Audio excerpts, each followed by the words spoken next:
tous et bienvenue dans cette nouvelle vidéo de Autour des salles obscures. Alors, ça faisait un petit bout de temps que je n'avais pas fait de vidéo. La dernière c'était sur Sinners parce que je suis malheureusement pas allé au cinéma autant que je voulais. Je suis en ce moment j'ai pas mal de travail au niveau de l'école, au niveau de la chaise, plein de trucs, voilà. Et c'est vrai que le dernier film en date que j'ai vu avant Stone Thunderbolt dont je vais parler, c'était Sinners. Donc Thunderbolts, c'est le dernier épisode du MCU, c'est le 36e film de cette énorme série, donc commençant en 2008 avec Iron Man, c'est le dernier épisode de la phase 5, qui met en place une équipe de anti-héros, qui viennent des différents films ou séries, alors de Captain America, de Black Widow, d'Ant-Man, de Hawkeye, du Soldat de l'Hiver notamment. C'est une sorte de Suicide Squad sauce Marvel, mais en moins gore déjà, en moins subversif également.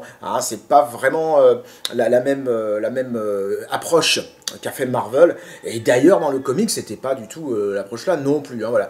C'est un film qui a été repoussé plusieurs fois. Il devait sortir en 2024, puis fin 2024. Ensuite, il devait sortir en juillet 2025 de cette année. Finalement, il a été un petit peu avancé. Enfin, voilà, c'est une production chaotique. Une date de sortie pas vraiment évidente, donc coincé entre Captain America et les 4 Fantastiques. Le film a eu un très bon accueil critique, ce qui est assez rare pour un film de super-héros, et public. Alors attention, public, pas au niveau du box-office, mais au niveau des gens qui votent sur ces sites, genre Rotten Tomatoes et compagnie. Mais finalement, un box-office décevant. Il est inférieur à celui de Captain America, qui était déjà pas extraordinaire. Captain America, c'est 200 millions aux États-Unis, 414 dans le monde entier. Et Thunderbolts, pour le moment, c'est 188 aux États-Unis et 319 dans le monde entier. Et il n'y a pas de raison que ça atteigne les 200-400. Là, vraiment, le film n'a pas fonctionné plus que ça.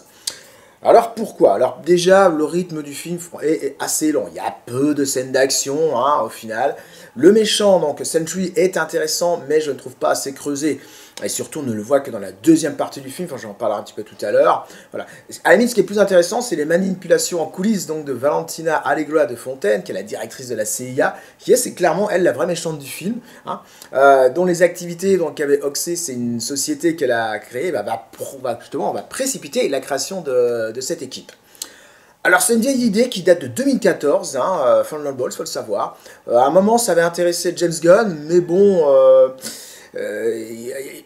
comme il avait tourné Suicide Squad pour DC, il a estimé que c'était un petit peu trop proche, et puis comme actuellement il est responsable du renouveau du DC Universe, avec notamment le prochain Superman, dont je vous avoue, la bande-annonce m'enthousiasme sur certains points, mais m'inquiète sur d'autres.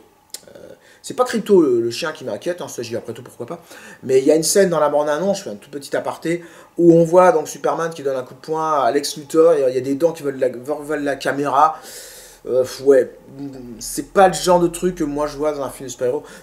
Pour moi, les héros d'ici, je vous ai déjà dit, ce sont des personnages qui sont extrêmement sérieux, c'est des dieux qui tombent sur terre.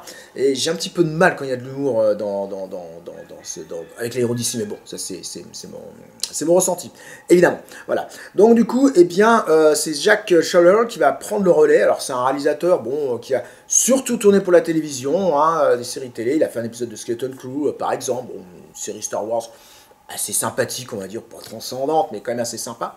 Voilà. Mais je trouve que c'est un film qui est intéressant de par son approche, parce que voilà, les personnages, c'est pas des héros, ils ont tous des casseroles derrière eux, mais le petit souci, c'est qu'il faut relier plein de fils du MCU, ce qui peut perdre une petite partie du public. Voilà. Il y a également un humour sous-jacent, mais qui reste assez discret. Alors, sauf pour le personnage d'Alexei, alors c'est le père de Black Widow, qu'on voit dans le film éponyme. Le côté un petit peu extravagant, j'avoue, m'a un peu gonflé, très clairement. C'est le côté too much qui est dérangeant. Dommage, parce que le personnage en lui-même est intéressant. Donc le film est divisé en deux parties. Donc une première partie où on va voir les personnages les uns après les autres, mais obligés de se réunir alors pour échapper à un piège qui a été mis en place par Valentina, et une deuxième partie qui, elle, ne tient pas ses promesses, parce que le personnage de Sentry, donc le méchant du film, n'est pas assez exploité, et puis la radicalité du propos, elle se trouve amoindrie par une conclusion qui efface quasiment tout ce qu'on vient de voir. hein. Notamment voilà, les destructions de Sentry, les morts qu'il occasionne. Voilà. C'est dommage que cette partie elle est efficace, elle est très spectaculaire, elle est très sombre. Hein. Jusque-là, on avait un film assez lumineux, je vous dis, avec pas énormément d'action. Hein. Et ça, c'est une partie qui se déroule même dans l'inconscient du méchant, donc quelque chose qui finalement voilà, est pas toujours habituel au cinéma. Mais voilà, le scénario refuse d'assumer ce jusqu'au boutisme, ce qui, moi, m'a laissé un petit sentiment de déception quand je suis sorti de la salle. Alors on sent bien que Marvel a voulu imposer donc voilà, une nouvelle équipe d'Avengers, hein, d'où l'astérisque du titre, hein, mais en faisant un petit peu table rase du passé, en recyclant certains personnages très très secondaires. Hein, voilà, l'idée est bonne, hein, c'est pas un problème hein, d'ailleurs. Hein, et j'ai plutôt bien aimé qu'on prenne voilà, des personnages qu'on a très très peu vus ou des méchants très très très très secondaires, mais ça prend pas totalement parce que on est encore dans le souvenir justement des vrais Avengers, des premiers Avengers. Hein.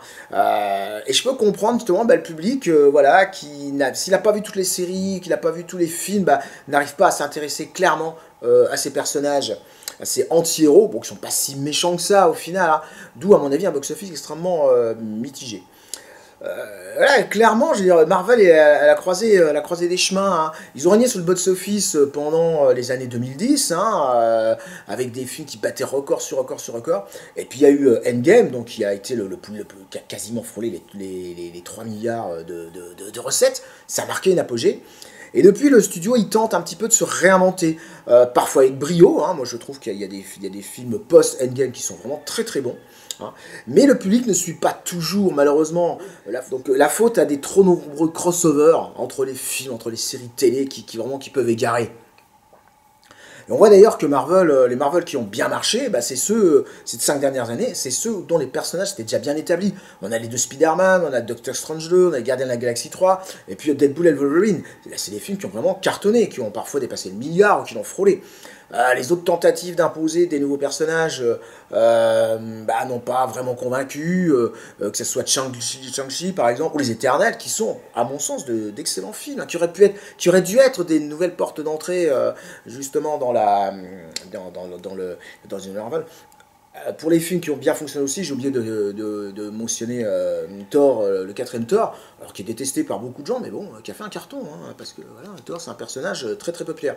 Alors c'est vrai que le Covid n'a pas forcément aidé, il y a des films qui ont été sacrifiés lors de leur sortie. Bon, je pense à Black Widow notamment, hein, qui avait déjà été balancé très rapidement sur les plateformes de streaming, au grand désarroi de Scarlett Johansson, hein, qui estimait qu'elle s'était un peu fait flouer quand même, elle tourne dans un film de cinéma, et puis le truc se retrouve à la télé en quelques jours. Voilà. Et voilà, mais j'ai un peu le public veut pas vraiment de changement. C'est d'ailleurs un peu la même chose dans les comics, hein, bouquins. Marvel a tenté énormément de choses ces dernières années, mais à chaque fois ils reviennent au départ.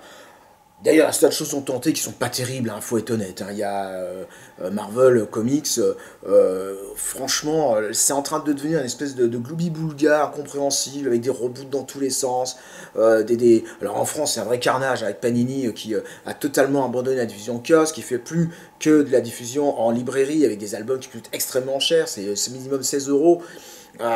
Avec des trucs, ça revient toujours au numéro 1, enfin je dois avoir 50 numéro 1 Panini si c'est pas plus à la maison en haut, mais voilà, et très clairement je pense que le public de comics traditionnel est en train de se détourner de cette forme de lecture. Je suis pas sûr que les jeunes lecteurs entrent vraiment dans le comics papier. Voilà, bon, trêve de digression. Il y a évidemment quand même des passages vraiment sympathiques dans ce film. Bon, je veux dire, bon, tout ce qui vient avant la conclusion du film, hein, voilà, les exactions de Sentry sont vraiment très très bonnes. Il y a une scène que j'ai trouvée franchement excellente.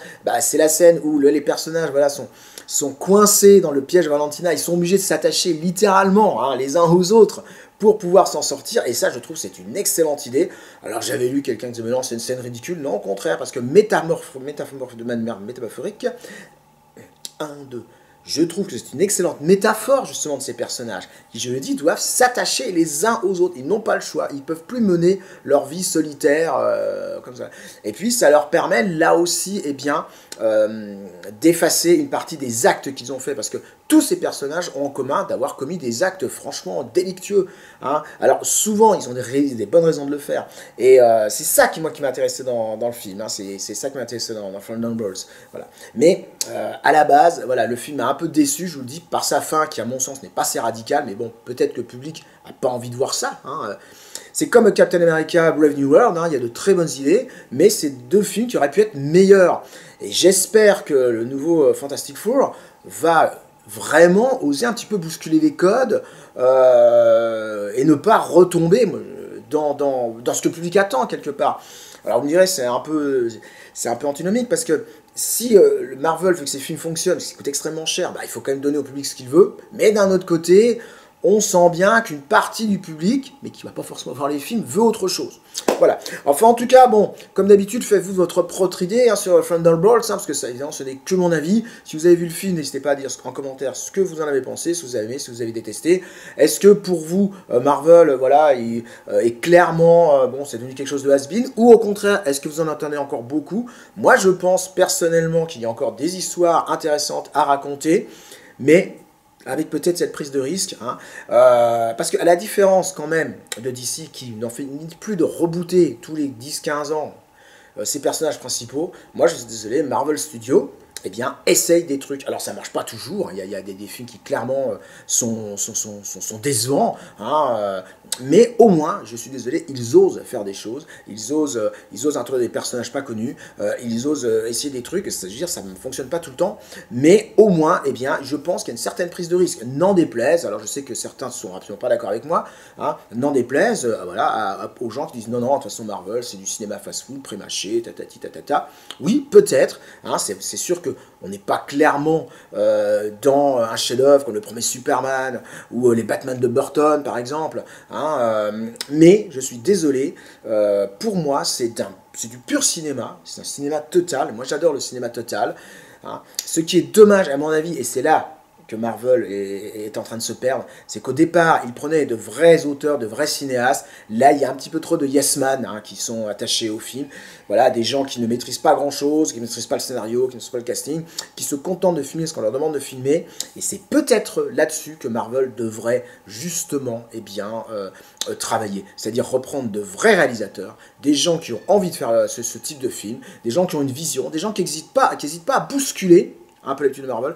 Et moi, c'est ce qui m'avait plu dans Doctor Strange 2, même si on sent que Sam Raimi n'a pas eu les coups des franches, mais bon, je suis désolé, il y a certains passages de ce film, clairement, on sent la patte de Sam Raimi, hein, et on sent clairement qu'on n'est plus dans le film familial. Voilà, pour cette chronique de Thunderbolts, j'espère que la prochaine sera sur Mission Impossible 8, je vais essayer d'aller le voir assez rapidement, mais en ce moment, je vous dis, j'ai du travail par-dessus la tête, c'est pas évident, parce que d'une part, j'adore la saga Mission Impossible, que le précédent, je n'ai pas pu le voir au cinéma, j'avais vu qu'en vidéo, et quand je l'ai vu chez moi, je me dis, mais bordel, mais ce grand écran, ça va être absolument dantesque.